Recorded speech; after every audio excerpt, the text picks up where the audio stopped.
Hey everyone, welcome to The Explainer. Today we are diving into some seriously mind-bending philosophies and psychological frameworks from a creator named Yasminn over on her channel just to see what happens. And let me tell you, it's a bold thesis, like absolutely game-changing. She basically challenges everything about how we consume modern news. She's suggesting that this looming apocalypse we all kind of feel isn't actually a prophecy we're waiting for. Nope, it's a deliberate political strategy for mass paralysis. So we're going to unpack this idea of the society of the spectacle and how our modern crises actually function as tools for social control. Let's just jump right into this really striking quote of hers. The end of the world has never been a prophecy, it has always been a political strategy. Right, and playing this skeptical pragmatist for a second here, you really have to ask yourself, is our everyday sense of doom actually some calculated matrix of control? Or, are we just watching social media algorithms relentlessly optimize for engagement by feeding us fear? Well, Yasminn argues it goes way beyond simple dopamine hits or algorithmic quirks. Think about it. From the doomsday cults of the Middle Ages to modern global threats, the promise of a total ending is, quite literally, the ultimate leverage over a population. So here's our roadmap for today's explainer. First, we'll look at the curtain of chaos. Second, the digital coliseum. Third, a permission-based reality. Fourth, polarization as system fuel. And finally, reclaiming your sovereignty. Okay, let's get into section 1, the curtain of chaos, and hiding the restructuring. To really understand this curtain, we have to look at the concept of the spectacle. Look, in a world where we no longer share the same gods or core stories, the social fabric naturally tears. To keep the population from just wandering off into their own private realities, power structures need a substitute. They need something loud, violent, and constant. So, high-stakes crises act as this curtain, hiding foundational changes that are happening right behind the scenes. Yeah, and the metaphor Yasminn uses here is just brilliant. It's like remodeling a house during a hurricane. I mean, think about it. If you're an architect trying to shift the fundamental foundation of a house without the tenants noticing, you don't do it on a quiet, sunny Tuesday. No way. You do it during a deafening thunderstorm. The sheer noise and terror of the spectacle creates the absolute perfect cover. And the elements of this modern curtain, they're intense. We're talking about wars streamed in 4K directly to our phones, the constant endless drumbeat of imminent climate collapse, and of course, global pandemics. Let's apply some Socratic questioning here, though. Are these 4K spectacles intentionally designed distractions orchestrated by some shadowy elite? Or are they just emergent media phenomenons in a hyper-connected world? Yasminn takes a structuralist view on this. She suggests that whether it's a deliberate conspiracy or just systemic evolution, the function is exactly the same. These high-stakes headlines totally saturate our nervous systems, basically ensuring we're just too depleted and overwhelmed to look at the real moves being made. Moving on to section 2, the digital coliseum, from unification to paralysis. It's fascinating because power structures have historically used spectacle as foundational social infrastructure. We're always taught that the Roman Coliseum was just a simple bribe, right? Like, just distract the masses with bread and circuses. But actually, it was a machine for synchronization. The entire hierarchy sat in a circle, and their energy, attention, and heartbeats literally synchronized over a shared reality. Which perfectly contrasts with our modern digital coliseum. The intent is completely shifted. Instead of unifying us, our screens rely on this paralyzing hypervigilance. We watch clinical, detached drone strikes in total isolation. It doesn't build a shared reality at all. It just exhausts us and fractures our world. And that exhaustion leads directly to this pretty terrifying psychological reality. Yasminn says, when you are told the ship is sinking, you don't ask about the quality of the lifeboat. You just obey the person holding the megaphone. It's profound, really, because populations that are utterly terrified of total collapse, they will willingly, eagerly even, trade away their personal agency and civil rights for the sheer promise of protection. The emergency itself becomes the ultimate leverage to bypass consent. Which brings us to section 3, a permission-based reality, the end of ownership. So, what exactly is being built behind that curtain of chaos while we're all staring at the megaphone? Well, Yasminn claims it's a permission-based reality. And what that means is a structural shift from owning your life to renting it. Yeah, the phrase renting your life really hits hard, doesn't it? We're moving into a world where our basic rights and autonomy are being transformed into revocable features based entirely on compliance. Basically, we're trading our independence for extreme, frictionless convenience, and we're barely even noticing the shift. Exactly. Look at it this way. In the past, under the model of ownership, your status was holding private assets. Your car, your home, your bank account. That gave you tangible leverage and true independence. But in this future model of renting, everything is offered as a service. Your status becomes a temporary license, which results in revocable permissions. Suddenly, your ability to travel or access infrastructure can simply be adjusted or just switched off. Now, pushing back on this slightly, is this shift toward a social credit style system the deliberate, malicious design of a ruling class, or is it just the dark, natural evolution of subscription capitalism? Actually, maybe it doesn't matter. Either way, the mechanics are identical. You just don't own it anymore. All right, Section 4, polarization as system fuel, the friction engine. To maintain this whole system, it requires an engine. And Yasminn argues that those exhausting culture wars we see every single day, they are a strategic feature, not a failure. It all starts with horizontal conflict, citizens fighting citizens. By turning your neighbor into a representative of some ideology that must be defeated, it generates this calculated extremism. And the crucial realization here is that this entirely prevents vertical scrutiny. Keeping our energy fully focused inward and against each other pretty much guarantees that we never look upward at the architects of the system. While you're busy defending your position in the circle, you never notice the fence being built right around you. And that brings us to the stark marvel of illusion versus mechanics. You are paying for the bricks of your own cage, one argument at a time. The system is literally powered by the exhaustion of its subjects. Every single time you get sucked into a scripted online argument, you're providing the vital energy required to keep the engine running. You're draining yourself of the exact energy you need to invest in your own sovereignty. Finally, Section 5, reclaiming your sovereignty, opting out of the spectacle.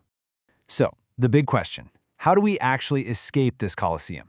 Yasminn offers a practical framework for breaking free from these paralyzing algorithms. Step 1 is practicing critical discernment. Honestly, the most radical act you can perform today is simply to stay calm. Step 2 is to question the intent behind triggers. That second step is profoundly simple, but man, is it effective? When you see a high-stakes headline that's clearly designed to make you furious or terrified, just taking a breath and asking, who does this emotion serve? Instantly strips the algorithmic hook of its power. Absolutely. And step 3 is engaging physical reality, which really means building tangible community. It's about withdrawing attention from the screen, looking at your neighbors without those ideological scripts, and flat out refusing to let digital noise dictate your world. I'll concede this for sure. Regardless of whether you view the modern world as a shadowy, intentional matrix of control or just broken tech infrastructure optimizing for ad revenue, dropping our ideological filters to build offline solidarity is an undeniable, foolproof defense mechanism. I want to leave you with this final provocative thought. Are you feeling the machine or holding the center of your attention? True sovereignty is the refusal to let the noise dictate how you move. Don't waste your life waiting for the end of the world or fighting a completely scripted fight. Hold the center, step out of the spectacle, and take back control of your most valuable asset. Perfectly said. Thanks so much for joining us on this explainer, and as always, stay curious. Right now, you are sitting inside the most sophisticated, mathematically precise cage ever built in human history. Yeah. And you can't see the bars, you can't touch the locks, but you are actively paying for their construction every single time your heartbeat spikes while looking at a screen. Right, every time. Every time you get sucked into an online argument or, every time you doom scroll through the latest global catastrophe, you are providing the exact thermal energy required to keep this invisible machinery running. It's an architecture of control so pervasive that we've essentially mistaken it for reality itself. Yeah, completely. We think we're just looking at the news or participating in a political debate, but we are actually performing highly specific, choreographed roles within a much larger system. And that is exactly what we're tearing apart today. The mission for this deep dive is to unpack a truly fascinating and deeply unsettling societal critique presented by a creator named Yasminn. On her channel, just to see what happens. Yeah. Exactly, yeah, on just to see what happens. We are going to look right past the everyday noise on your timeline and examine a structural framework known as the Society of the Spectacle. Which requires us to look way beyond the standard Silicon Valley critique. Mm-hmm. Like, we aren't just going to rehash the idea that social media is a generic dopamine trap. Right, we've all heard that a million times. Yeah, that is preschool level analysis compared to what this source material presents. For sure. So the blueprint for today is exploring how modern crises, pandemics, climate collapse, geopolitical wars, how they are functioning as a highly calculated curtain of chaos. A curtain of chaos, exactly. And this curtain is designed to mask a fundamental global restructuring of society into what Yasminn calls a permission-based reality. Which is a terrifying concept when you really dig into it. It really is. And perhaps most importantly, we're going to look at how extreme polarization, the very thing tearing our communities apart, is actually the engineered engine keeping us totally distracted while this restructuring happens. What is so compelling about this source material is how it forces us to synthesize completely different fields. I mean, it bridges ancient historical infrastructure, the political theology of the 20th century, and the absolute bleeding edge of modern algorithmic technology. It's a lot to wrap your head around. It is, but it challenges our most basic assumptions about why the world feels so unbearably chaotic right now.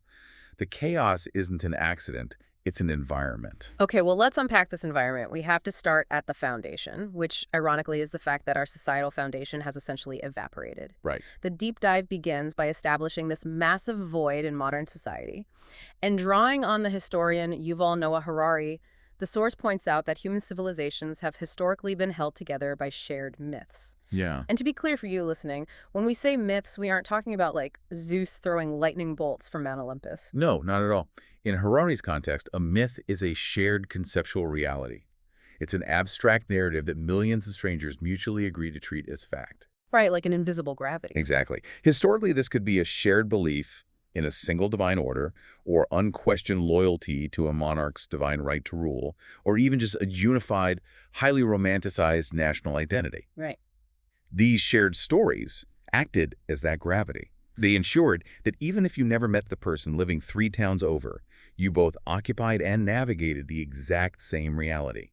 You possessed the same fundamental baseline for what was true, what was moral, and what mattered. But today, those shared myths are dead on arrival. We don't share the same divine narratives. Our national identities have fractured into a million microfactions, and we have lost even the most basic consensus on what constitutes an objective empirical fact. Yeah, the baseline is gone. I mean, you can look at the same video clip as your neighbor and come away with 2 completely opposing realities of what actually happened. And this raises the existential question for any civilization. What happens when that common root rots away? The social fabric It tears. just unravels. Right. It completely loses its tensile strength, its ability to hold a massive, disparate population together in any cohesive way. But a modern civilization, like a global economy, cannot function in a state of total fragmented drift. So what do they do? Well, to keep populations from wandering off into entirely separate, private, uncontrollable realities, power structures require a substitute. If they can no longer synchronize the masses through shared belief, they must synchronize them through shared experience. Which brings us to one of the most wild historical connections in the source material, the Roman Coliseum. Yes, this part is brilliant. Now, I'll admit, I always learned the surface-level textbook version of this, the whole bread and circuses concept. Give the starving, angry masses a loaf of bread and a bloody gladiator fight, and they are too distracted to riot against the corrupt senators. Yeah. It's always framed as a simple bribe. It is often framed that way, but that completely misses the structural genius of the Coliseum. It wasn't merely a distraction. It was the most sophisticated piece of social infrastructure in the ancient world. It was a synchronization machine. Okay, break that down. Explain the mechanics of that. How does a stadium synchronize a society? Think about the physical architectural space. It was a massive enclosed arena where the entire Roman hierarchy was compressed into one vertical stack. Right. You had the emperor in his imperial box, the senators, the patricians, the plebeians, all the way up to the slaves in the highest sun-baked tiers. But despite that rigid inequality, for those few hours, they all sat in a circle and stared at the exact same focal point on the sand. Everyone looking at the same thing. Exactly. Their biological energy was entirely unified. As the gladiators fought, the crowd's collective heart rate spiked at the exact same moment. They hated the exact same villain. They cheered for the exact same hero. The spectacle didn't just entertain the Roman citizens, it conceptually produced the Roman Empire. It was the artificial psychological glue that held society together when the older myths of the Republic began to fade. It created a temporary visceral consensus. You know, I realized this exact mechanism was happening to me just last week, and it actually made me feel, like, sick to my stomach. What happened? I was sitting on my couch, doom scrolling through a series of increasingly terrifying updates about some hypothetical global supply chain collapse. Oh, yeah? And my heart rate was elevated, my breathing was shallow, and my 6-year-old daughter was standing right next to me, tugging on my sleeve, trying to show me a drawing she had just finished. Yeah. And without even looking away from the screen, I shushed her. I literally waved away my actual physical reality, my child in my living room, to stay locked into this global spectacle. Our digital screens are the modern global coliseum, aren't they? Precisely. They are the new synchronization machines, but scaled to a level the Roman emperors couldn't possibly fathom. But here is the critical divergence. Rome used the circus to unify the crowd around a shared victory. The modern spectacle uses the screen to paralyze us through shared terror. Yes, the intent has completely inverted. It keeps us in this permanent, inescapable state of hypervigilance. Constant stress. I mean, really think about this for a second. We are the first generation in human history that can watch a brutal ground war or a surgical drone strike in 4K resolution streaming live in real time while we sit in a coffee shop waiting for a Zoom meeting to start. It's bizarre. It's a completely detached clinical horror presented as an endless global live stream event. And the biological cost of that is catastrophic. It has to be. When high-stakes apocalyptic conflicts and tragedies become live-streamed events embedded in our daily routine, they stop functioning as mere news or information. They become tools for absolute nervous system exhaustion. Because we aren't built for that, right? Neurologically speaking, the human brain is simply not evolved to process the visceral, immediate threat of global annihilation while simultaneously trying to draft a corporate email. No, of course not. The amygdala fires as if a tiger is in the room, but you are just sitting in an ergonomic office chair. The result is a population that is hormonally depleted, chronically overwhelmed, and completely paralyzed by fear. It's like we've all been forced into a massive global movie theater and strapped into our seats to watch a high-tension horror film. That's a good way to look at it. The music is swelling, the jump scares are constant, but the monster never actually arrives to end the movie. We are just left in a permanent state of suspended exhaustion, completely drained of the energy it would take to unbuckle ourselves, stand up, and actually leave the theater. That is the exact psychological state the system requires. Just totally drained. That paralysis is the prerequisite for control. Because when you are glued to the screen, terrified of the monster on the film, you aren't looking at what the projectionist is doing behind you. You aren't noticing that they're locking the doors to the theater. But wait, if we are completely exhausted by this global movie theater of horror, why do we stay in our seats? I mean, why don't we just turn off the screen? Human beings seek comfort, right? Why are we drawn to our own psychological torture? Because the system has convinced you that looking away is literally dangerous. Oh, wow. If the world is ending, ignorance feels like a death sentence. That is the genius of the curtain of chaos strategy. According to the source, we have to recognize a deeply uncomfortable historical truth. The end of the world is rarely a genuine prophecy. Historically, the apocalypse has always been a highly effective, highly lucrative political strategy. Break the historical mechanics of that down for me. How exactly does the apocalypse work as a strategy for power? We can trace the architecture of this through multiple historical eras. Let's look in the Middle Ages. You had various doomsday cults and highly influential religious leaders actively convincing terrified, illiterate peasant populations that Judgment Day was not just coming, but imminent. Like happening tomorrow. Within weeks. Now, what is the rational action for a peasant who believes their soul is about to be eternally judged?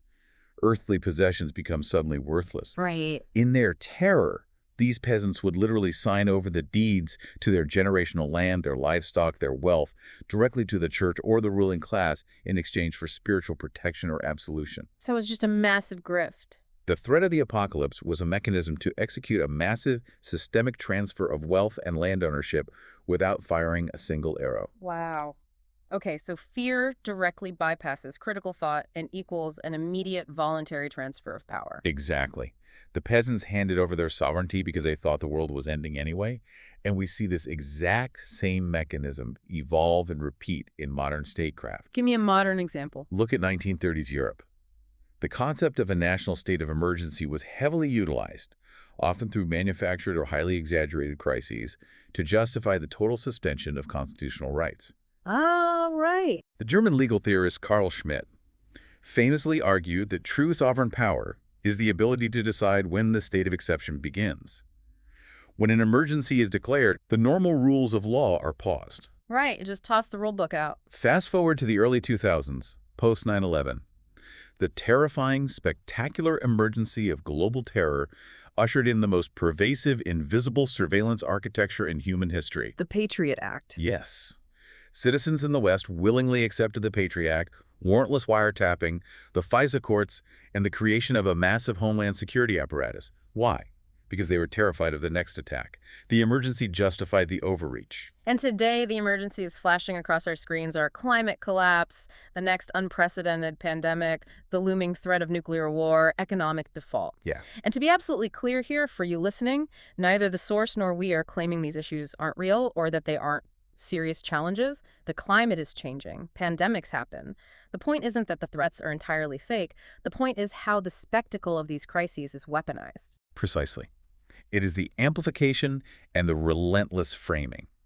When a population genuinely believes they are standing on the very edge of an abyss, their priorities instantly snap into survival mode. You just want to live. They stop demanding transparency from their institutions. They stop demanding justice, due process, or the protection of their civil liberties. Because survival always takes precedence over liberty. If you're standing on the deck of a ship and someone with a megaphone tells you the hull is actively sinking and the icy water is rising fast, you don't file a complaint about the quality or the comfort of the lifeboats. You just get in. You don't ask to see the captain's maritime license. You just blindly obey the person standing there with the megaphone. You happily, desperately trade your personal agency, your right to make decisions, for the mere promise of protection. It is the ultimate leverage over a population. The modern digital spectacle is now so loud, so high contrast, and so utterly terrifying that it creates the perfect cover. It functions as a species of cognitive camouflage. Yes. Yasminn uses this incredibly powerful, visceral analogy in her deep dive that completely changed how I view the news cycle. Yeah, it's an analogy. Yeah. She says, if you were a developer and you wanted to completely remove the foundational structure of a house and replace it without the tenants inside noticing, you would never do it on a quiet, sunny Tuesday. Right, they'd hear everything. Exactly. The tenants would hear every single hammer strike, every shifting floorboard, every drill. They would immediately come out and stop you. No, you would wait to do it during a Category 5 hurricane. Yep. You wait until the thunder is violently rattling the windows, the wind is howling, the power is flickering, and the tenants are huddled in the very center of the living room, completely paralyzed by the storm outside. And while they are fixated on the chaos, you quietly, systematically change the foundation right beneath their feet. It is a chilling image, and it perfectly encapsulates the core argument of this deep dive. The streamed, relentless apocalypse on your phone is the hurricane.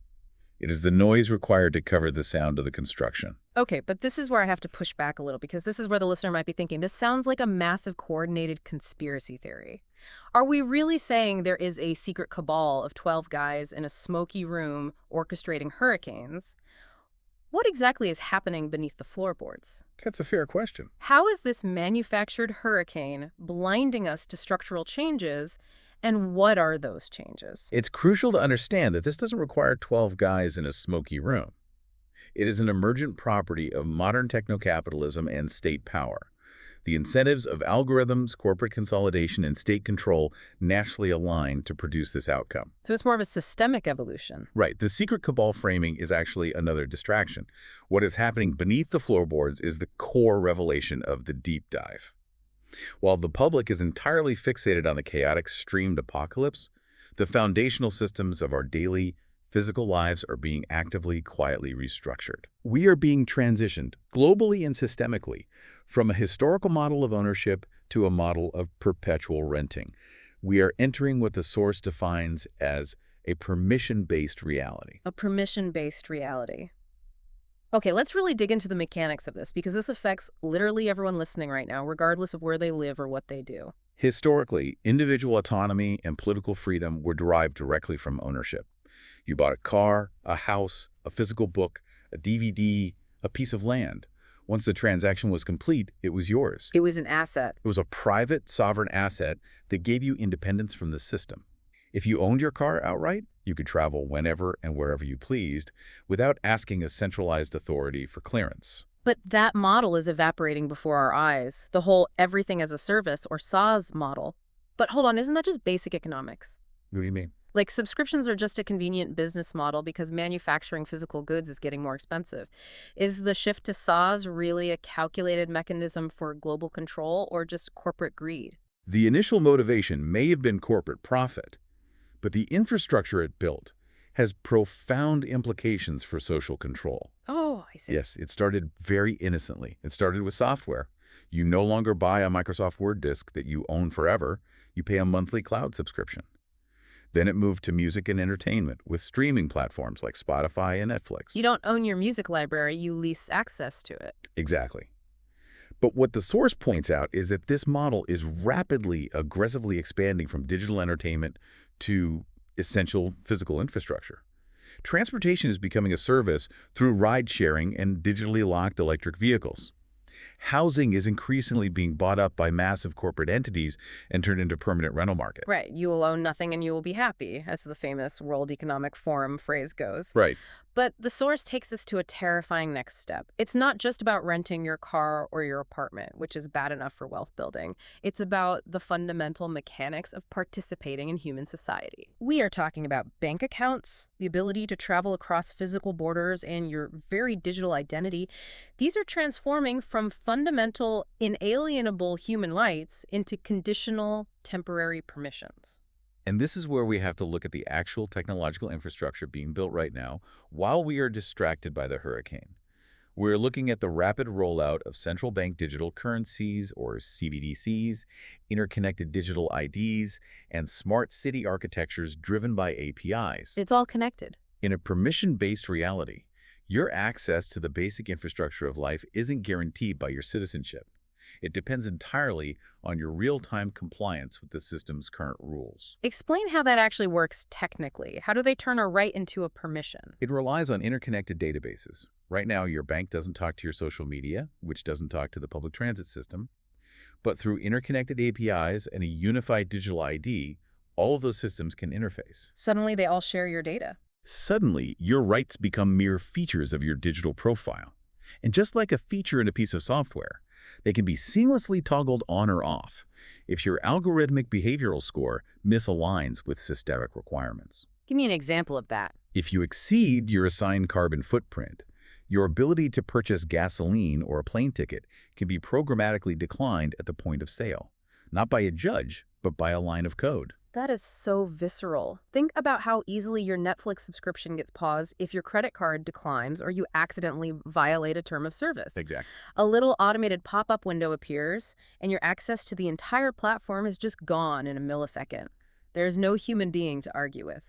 Now, I want you to imagine that exact same automated, frictionless, totally opaque mechanism applied to your right to speak on a public forum, your right to buy groceries with a digital currency wallet, or your right to board a train to visit your family. The convenience we're being sold, the absolute seamlessness of digital wallets where you just tap your phone, smart cities that anticipate your needs, and interconnected digital identities that replace clunky passports. The convenience is the bait. And the hook. The hook hidden inside it is that your money, your physical movement, and your voice are quietly becoming programmable licenses that can be revoked without human intervention. Wow. In a traditional ownership society, if the state wants to revoke someone's rights or seize their property, it requires physical force. It requires police, courts, due process, public records, and transparency. It creates friction. Right, there's a whole process. In a permission-based reality, revoking your ability to participate in society just requires a system administrator or an AI changing your travel feature from true to false. And as long as you are staring at the hurricane, as long as you are waiting for the impending end of the world on your newsfeed, arguing about the latest crisis, you won't even notice the beginning of this new world being built around you. A world you absolutely did not vote for, and a world that structurally does not have a place for your individual autonomy. Which brings us to a logical imperative for the system. It must maintain the distraction at all costs. If you are building a social cage this restrictive, a cage made of code and APIs, you have to ensure the citizens are far too busy fighting each other to ever notice the digital bars being welded together. And that leads us directly into the mechanism of how they keep us fighting extreme polarization. Polarization is the engine's primary fuel source. When we look at the extreme political and social division in our society today, the vitriol, the absolute toxic inability to speak across the aisle, the canceled family Thanksgivings, we usually mourn it as a tragic failure of modern society. Right. We write think pieces about how we've lost our way. Right, we treat it like a bug in the system. Like something accidentally went wrong with social media algorithms, they were just trying to connect us, and oops, they accidentally made everyone hate each other. But the source argues the exact opposite, and the data supports this. Polarization is not a failure of the system. It is a meticulously designed feature. It is a highly calculated algorithmic extremism. Exactly. I want to highlight something really important here because this is where a lot of people check out or get defensive. What's brilliant about this analysis is that it completely strips away the partisan labels.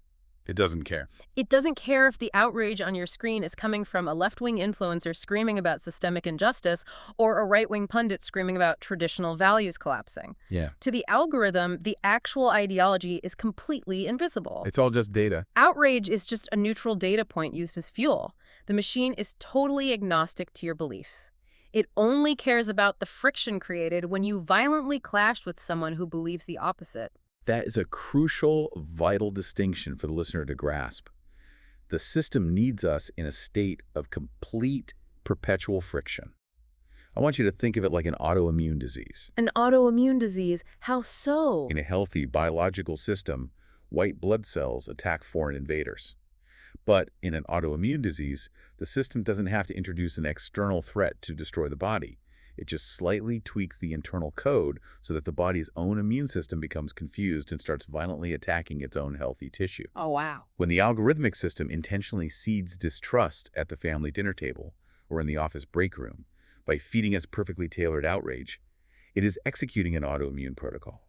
We become the immune system attacking ourselves. The system ensures that we focus all of our anger, all of our revolutionary energy horizontally. Horizontally, meaning at our peers. Our neighbor, the person in the car next to us. Yes. We spend our finite, precious days fighting the people standing right next to us in the tiers of the coliseum.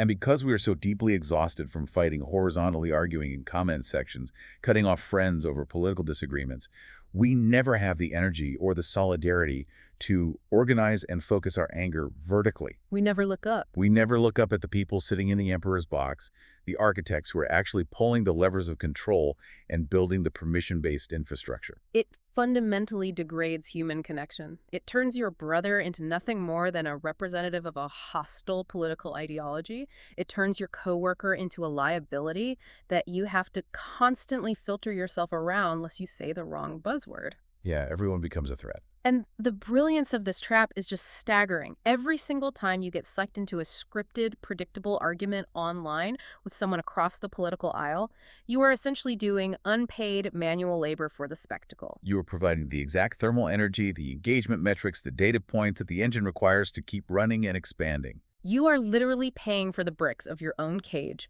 one angry, righteous click at a time.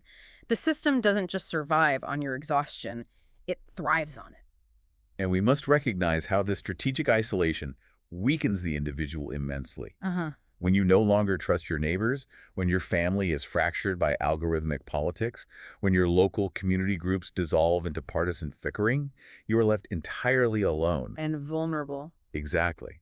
And when you are alone and afraid, the digital screen begins to feel like the only reliable source of truth, connection, or safety.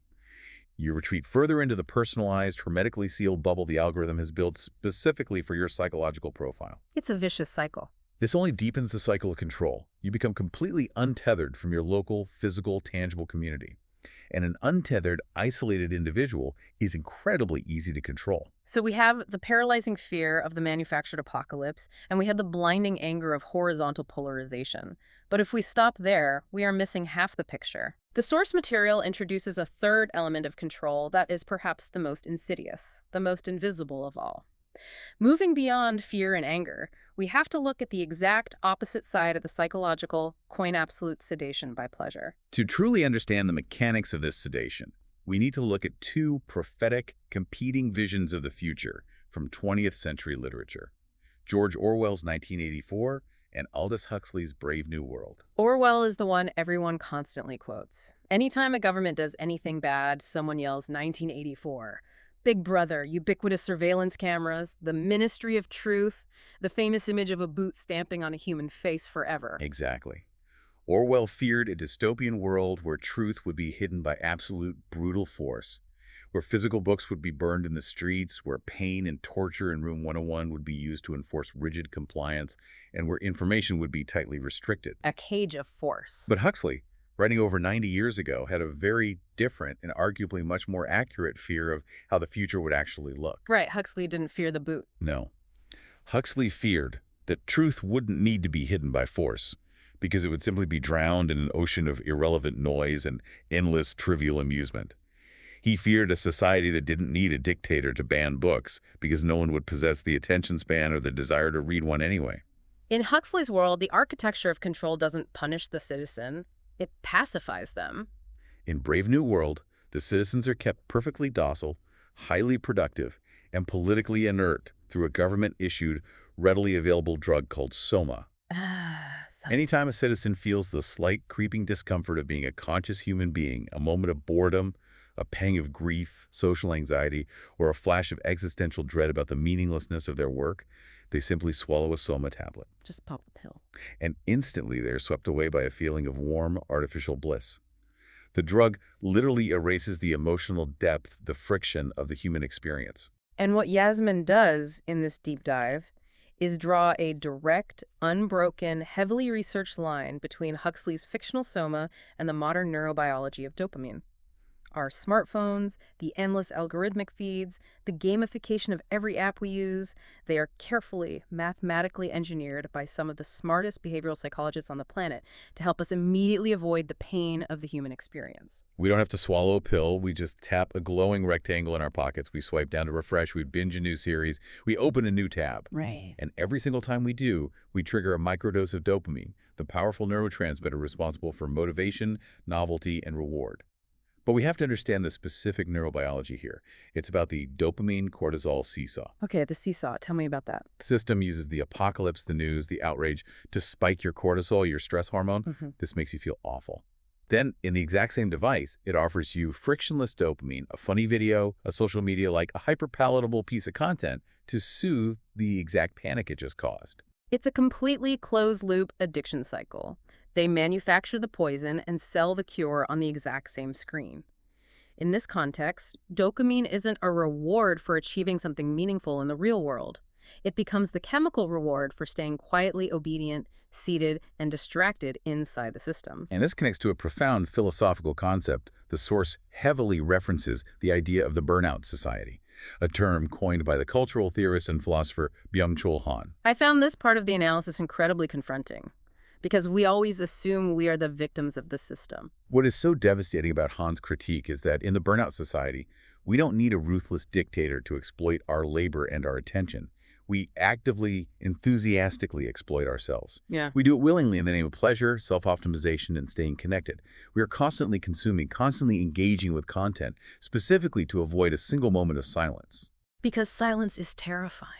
Silence is where the scary, unresolved stuff in our psyche lives.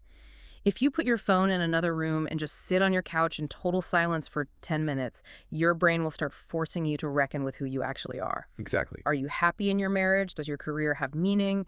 Are you being a good parent? The silence forces you to face the reality of your life. Precisely. And this is the core of the sedation strategy. Spiritual depth, genuine critical thinking, true, vulnerable human connection, and certainly any form of meaningful societal rebellion, they all fundamentally require the ability to sit in silence. You have to be able to sit with it. They require the psychological capacity to face profound discomfort, process it, and transform it into action.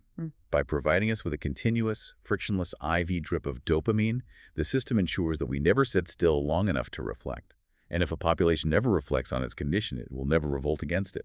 They don't even have to violently suppress physical rebellions with riot police and tear gas anymore. They just make the living room couch too comfortable and the screen too engaging to ever leave. Yeah. If you are constantly mildly sedated by algorithmic entertainment, you aren't going to spend your Saturday marching in the streets against the implementation of a biometric permission-based reality. You're just going to complain about it for 2 minutes, feel a spike of anxiety, and then scroll to the next video to numb the feeling. It creates the perfect subject for a technocracy, a population that is highly functioning in terms of consumption and economic output.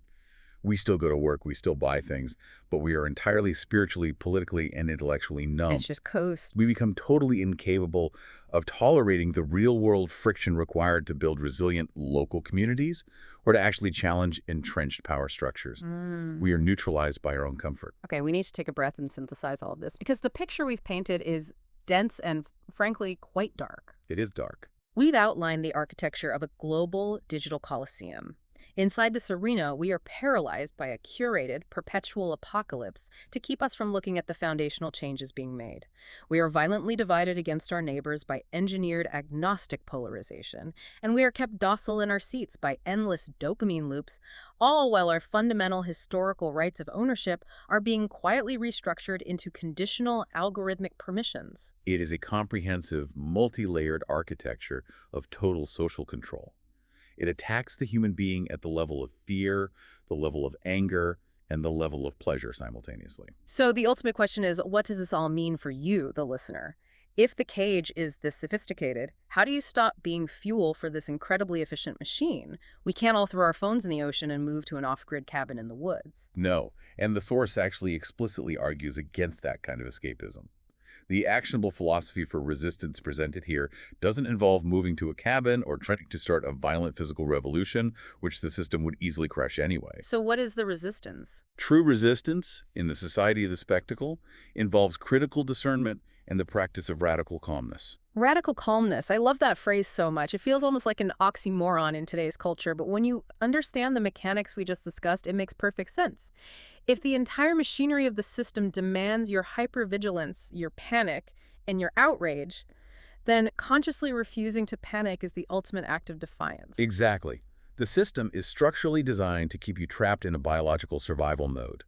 Because when your nervous system is continuously flooded with cortisol, your psychological field of vision narrows entirely to the immediate threat. Tunnel vision. You lose the ability to see long-term patterns. You become deeply reactionary. You become very, very easy to steer through behavioral nudges. Therefore, the most radical, disruptive act you can perform against this architecture is to consciously, deliberately refuse that state of panic. It is to plant your feet and hold the center of your own attention. So how do we practically apply that today? Right after this audio stops, I want you to really think about this in the context of your own life. You have to start actively withdrawing your attention from the scripted theatrics on the screen. The viral outrage of the day, the latest political scandal, perfectly designed by an algorithm to make your blood boil by. You have to let it go. Let it all go. It is a simulated layer of reality that you have absolutely zero control over. Instead, pull that precious, finite energy back and invest it entirely in the tangible, physical world directly in front of you. Look at your physical neighbors, your actual family members, and your colleagues without the deeply distorting filter of their ideological scripts.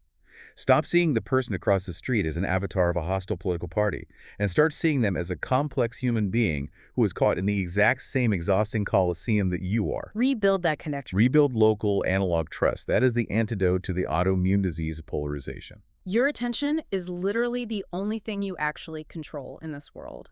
It is your only true sovereign asset left. The machine does not run on magic. It runs entirely on your focus, your fear, and your friction. Right. When you make the conscious choice to stop feeding the spectacle, you begin to reclaim your sovereignty. You stop freely offering up your emotional labor to pay for the bricks of your own cage. By choosing physical presence over digital performance, by choosing the discomfort of silence over the sedation of dopamine, you begin to systematically step out of the arena entirely. Stop playing the game. It's about constantly reminding yourself that the hurricane roaring on the screen is a highly produced distraction. Do not let the thunder blind you to the very real ground shifting beneath your feet. Build resilience in your real life so you don't need their permission to exist. And as we close this deep dive, bringing all these threads of history, technology, and psychology together, there is one final lingering implication of Yasminn's framework that is deeply worth contemplating. Let's hear it. We've established that this modern spectacle relies heavily on this endless, deafening algorithmic noise, the crises, the debates, the entertainment, to keep us distracted, while the silent, permission-based cage is being fully constructed around us. Right. The noise is the essential camouflage for the construction. So this raises a profound and terrifying question for you to ponder as you go about the rest of your day. What happens to us on the day the system finally achieves total, unassailable structural control? What happens on the day the digital IDs, the CBDCs, and the social credit APIs are fully locked in and they decide they no longer need the camouflage? Wow. What happens to the human psyche on the day they decide it's finally safe to turn the noise off? Would we even remember how to speak to each other in the silence?